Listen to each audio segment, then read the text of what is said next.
ऐसे ही हिंदी कहानियाँ सुनने के लिए हमारे चैनल को सब्सक्राइब करें और वीडियो को लाइक करें। कहानी का नाम राजू और जादुई पतंग।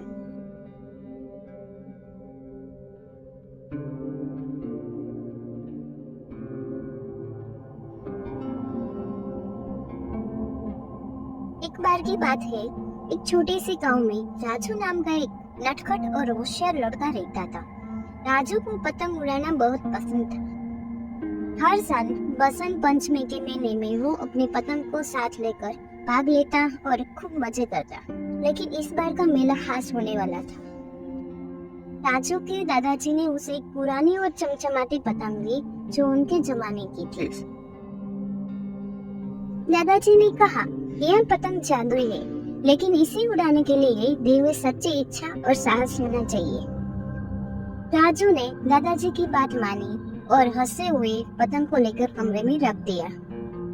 मेले का दिन आ गया। सारे बच्चे रंग बिरंगी पतंग लेकर मैदान में पहुंच गए।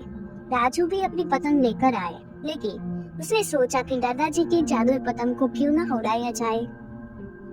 उसने पतंग को निकाला और हवा में छोड़ दिया। पतंग आसमान में उड़ते ही चमकने लगी और अद्भुत नजारा पैदा हो गया।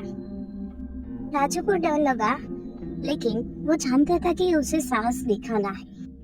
पतंग उसे एक जादुई दुनिया में ले गई, जहाँ सब कुछ अद्भुत। वहाँ के पेड़, फूल और जीव जंतु भी चमकने वाले थे। चूंकि पतंग ने उसे एक सुंदर महल के पास उतारा। महल के दरवाजे के बाहर एक बुढ़िया बैठी थी। बुढ़िया ने कहा, राजू, तुम्हारे साहस और सच्चाई ने तुम्हें यहाँ तक पहुँचाया।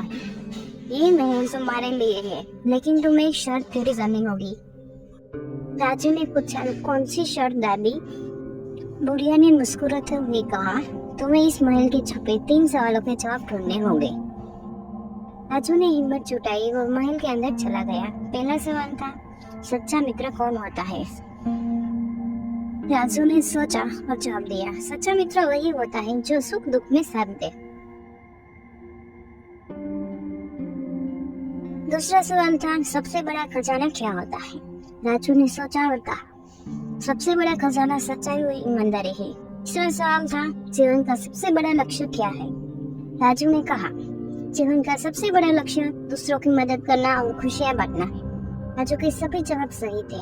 महल चमक उठा और बुढ़िया ने कहा, तुमने सभी सवालों के जवाब सही दिए। अब ये महल और जादू दुनिया तुम्हारे है।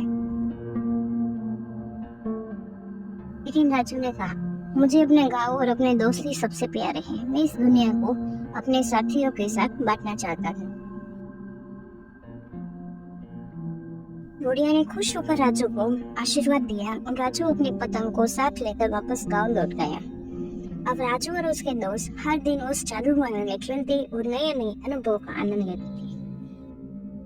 ऐसे ही हिंदी कहानियाँ सुनने के लिए हमारे चैनल को सब्सक्राइब करें और वीडियो को लाइक करें।